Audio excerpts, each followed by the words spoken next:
Welcome back to Life in the 1900s newspapers, where I read vintage newspapers with you.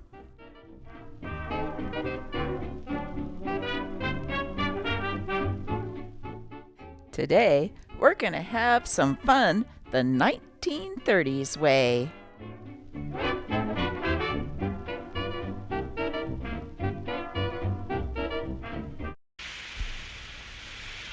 Yes, my darling daughter, you may hang your clothes on a hickory limb, but don't go near the water. And look what's up front. It's getting to a point where you can't tell whether these bathing girls are really having a good time or just looking for more publicity.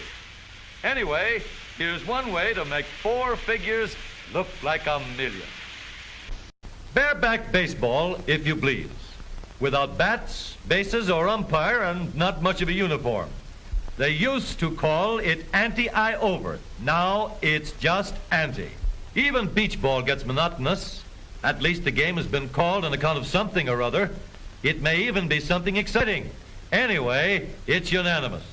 Let's tag along and see. Come, girls. Let's get out of here before sundown. Well, that's action. But they're not really as far from the beach as one might think. Many a mountain grows near the seashore, and that turns our little bevy of bathers into mountain mermaids, or snow maids, or something. The girls on the fenders are rust-proof, but so are the fenders, for that matter. Hey, don't start that again. Bullseye! Did your grandma ever wear a swim cap?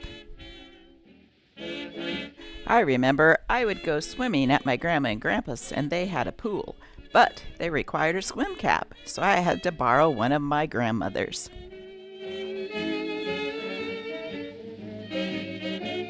These swim caps would be great if you lived where tigers were.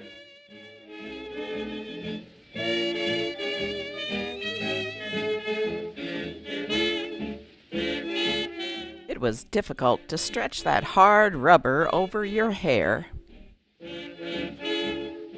And the rubber smelled awful. The worst part was when you went to dive, I must have had an air bubble in it. I couldn't get down because I would boing back to the top from its buoyancy.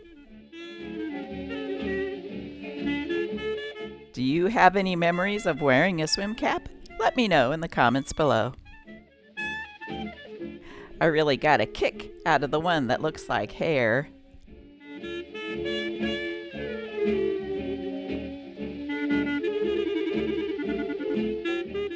Swim caps were popular in the 30s, 40s, and then in the late 60s they made a comeback.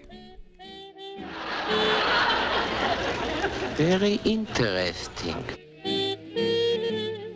This newspaper takes place in June, so it's all about having fun in the sun.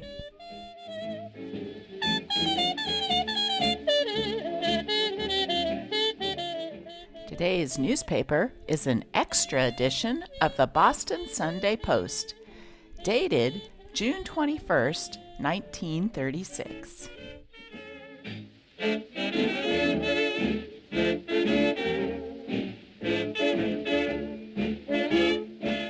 Let's start with this fun article. Collie gets a diploma. Nipper, a 10-year-old collie, which for 8 years trudged along behind his young master to the rig school, received a diploma today. Nipper used to come into class with Gordon W. Lowe, 13, his owner. At the graduation exercises today, Nipper was on the platform with his master's class, and this was how his diploma read. This is to certify that Nipper Lowe has been a faithful visitor to the rig school for 8 years. We, the class of 1936, with the love of the children, present him with this diploma. It was signed by the children, several teachers, and the principal, Miss Catherine Wynne.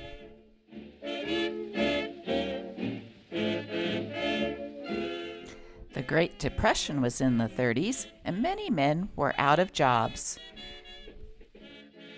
Here's a story of a husband who was fed up with telling his wife he couldn't find a job.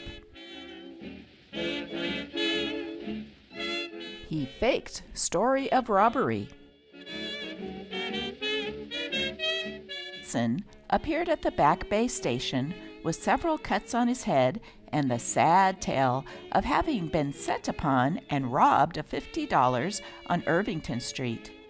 The $50 was all the money he held in the world, he said, and represented 2 weeks of hard work at the Chelsea firm which had recently employed him. Sympathetic police patched up his wounds and set about securing a description of the thugs who had made off with his money. But Nielsen was unable to furnish any description at all. The men had approached him from behind, he stated. Furthermore, he was unable to account for the cuts on his forehead. Finally, after repeated police questioning, he broke down and confessed that he had not been robbed at all. He had searched long for a job, but all in vain. Finally, to keep up his wife's courage, he stated, he told her at last that he had secured employment. Last night, however, when it came time to explain the absence of a salary, Nielsen decided, he admitted to police, to concoct the robbery story. The cuts on his head and forehead were self-administered with a wood chisel, he stated.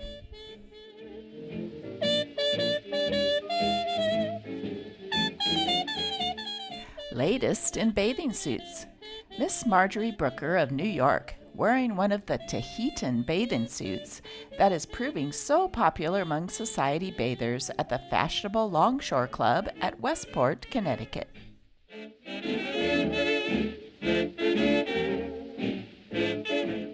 Engagement test success, Las Vegas. Hollywood's most cautious romancers, Fred MacMurray's ex-saxophonist film leading man and Lillian Lamont, model, ended their 2-year unofficial test engagement by being married today. It was November 17, 1934, when Miss Lamont, Southern beauty from Asheville, North Carolina, reluctantly admitted she and Fred were thinking pretty seriously about matrimony. But our engagement is unofficial, she said. You see, there are so many obstacles in marriage, temperament and so forth, that we are trying to solve them in our test engagement. We have talked it over and have decided marriage and careers often do not mix. So we have to be sure before we make any official announcement. Came the dawn today, and a plane from Hollywood outstepped Fred and Lillian. They went to the country clerk's office, took their vows before a judge, and flew back to the film capital on their honeymoon. Speaking of cruises, this newspaper had a lot of ads to get away and go on a cruise. How about a cool summer cruise to Havana? 6 days for only $65. Or we could cruise through Canada on the Canada Steamship Lines. 1 week, $75. This summer, make it a sea breeze cruise vacation. Take a holiday that gets you somewhere, gives you something. That's a sea breeze cruise. A famous liner is your playground. Breeze-swept decks, cool public rooms, gay with parties, dances, games galore. You're out at sea, going to the wonderlands of the Canadian fjords, to pine-covered capes, coral isles, to world-famous West Indies ports, with shipboard service in the Cunard White Star Manor. And if you're looking for rest, these cruises glorify relaxation. Earlier cruises booked to capacity well in advance. Moderate costs. Visit Nova Scotia on the Eastern Steamship Lines. Or how about vacation to cruises to the West Indies? 11 days, $110, including all expenses.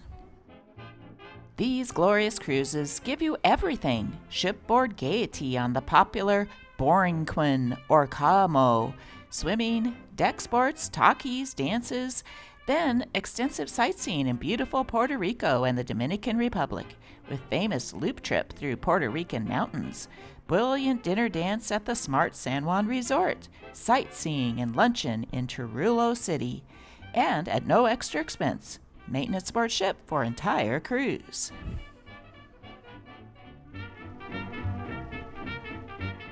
Hey folks, in my last video I featured the 1930s comedians, so look for it on my channel. But one of my subscribers said I missed a very funny fellow, Charley Chase. Here's him also on the water.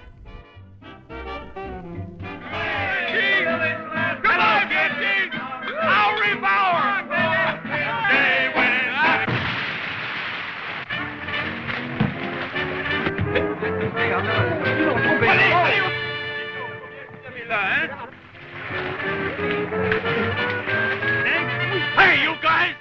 What do you think this is? Come on, get up out of there!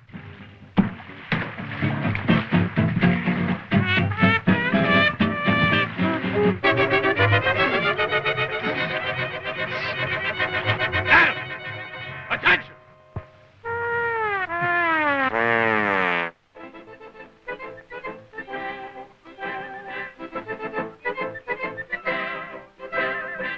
Come on!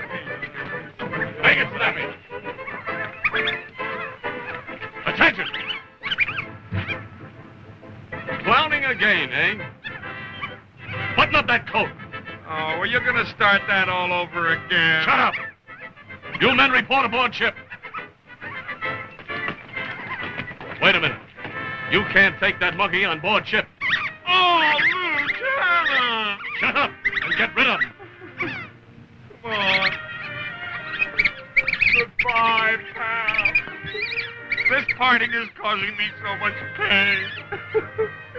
You remember how you was the first time I found you on the battlefield? Yeah, that's right. And you remember how happy you were when I saved your life, huh? Yeah, I remember. Well, goodbye. No, I can't. Goodbye. No, don't hold me. Goodbye. Goodbye.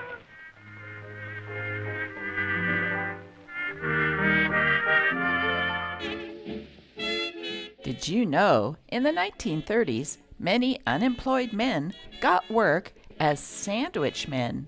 In other words, they wore sandwich boards and walked around the cities advertising for different companies.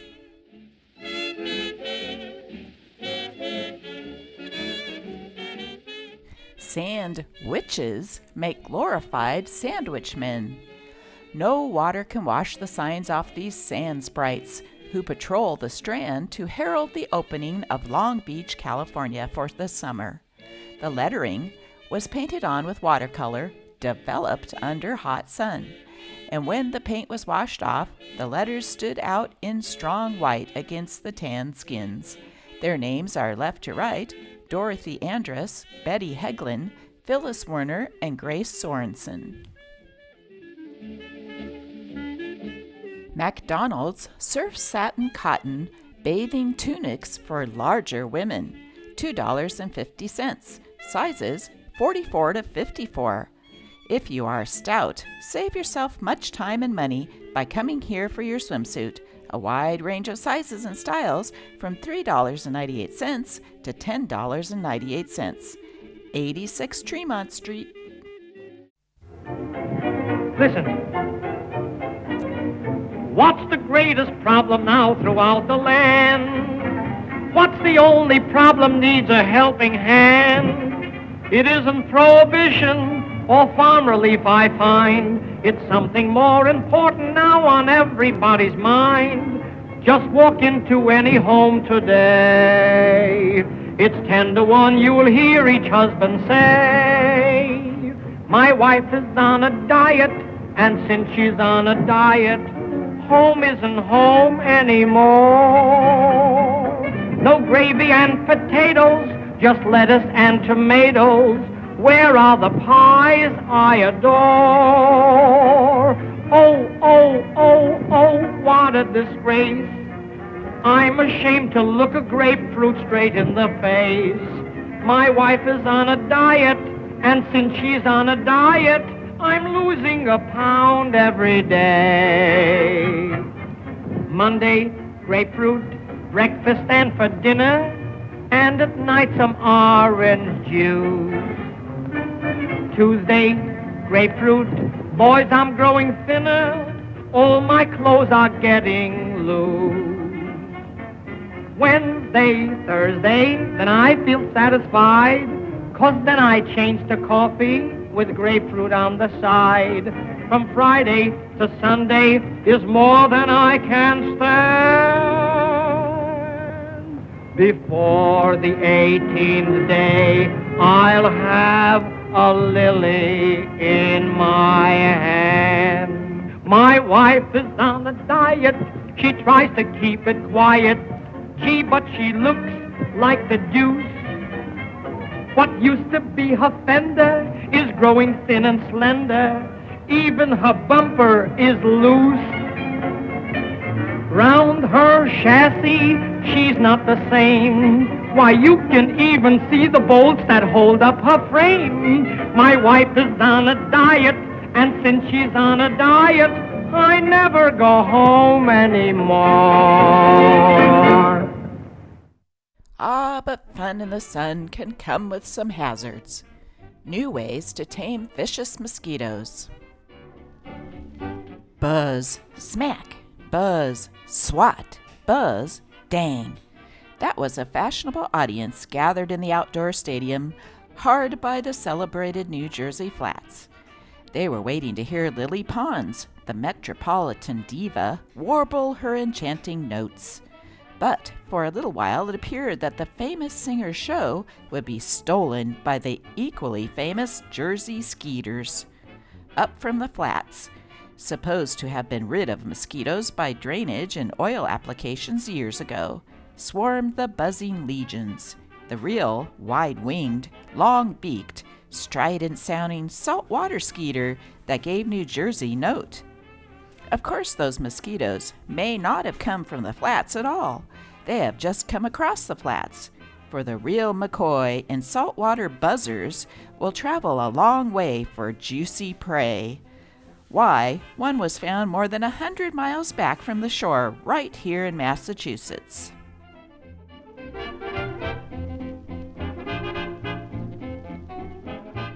Mosquitoes enjoyed concert, but wherever they came from, they threatened to wreck the concert.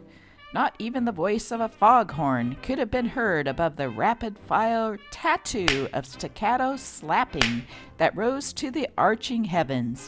One and all in the audience swatted and cussed and started to go home. Then, according to the news stories, came the miracle. An energetic man hustled around the outskirts of the assemblage, setting various nozzles to spraying into the air. Presto! The mosquitoes were gone, vanished, chased away, or slaughtered. What's more, none came back. The diva appeared, sang her songs, and was applauded without a single beak being plunged into the nape of her neck.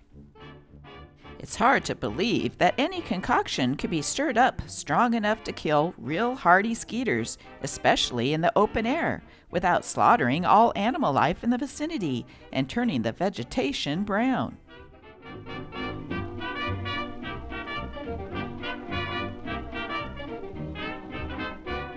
A pretty kettle of fish. First, catch your fish and then fry it is the timely advice of lovely Marian Marsh of the movies. Note her efficient camping outfit from costume to lamp.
Something that simply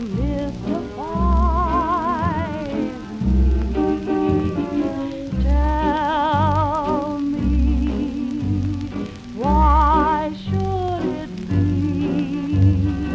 you have the power to hypnotize me? Let me live neath your spell, to do that voodoo that you do so well. For you do something to me that nobody else could do. You do something to me, something that simply mystifies me. Tell me, why should it be you have the power to hypnotize me? Let me live neath your spell, to do that voodoo that you do so well. For you do something to me that nobody else could. You do that voodoo that you do so well. Brother worships at the shrine of the girl who can cook a whole meal by herself. I thought it'd be nice to end this video with a 1936 recipe that I thought sounded good. Peanut butter biscuits, 2 cups flour, 4 teaspoons baking powder, 3/4 teaspoon salt, 2/3 cup milk, 4 tablespoons shortening, 8 tablespoons peanut butter. Mix and sift flour, baking powder, and salt. Cut in shortening and peanut butter with knives or rub in with your fingertips. Add milk. Mix well. Drop by spoonfuls on a greased baking sheet. Bake in a hot oven, 400 degrees, for 15 minutes, brushing with melted butter twice during the baking period. Serve hot. Lovely with salads. This was contributed to today's paper by Mrs. Waverly O. Kimball, 2nd Union Street, Milford, New Hampshire.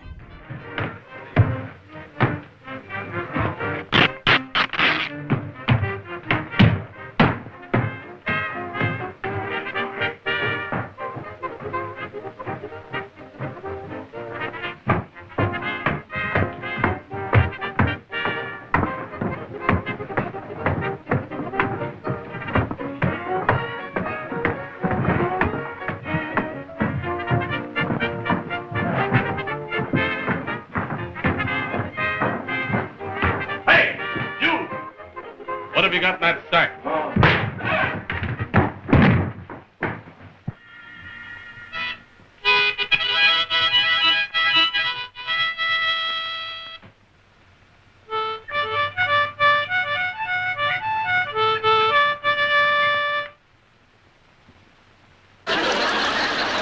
Nonetheless, it was still interesting.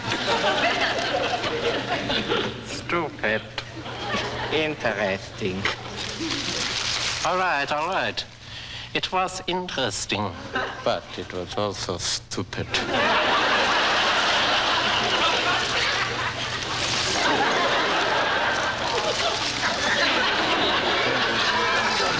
Wolfgang, go to your dum-dum.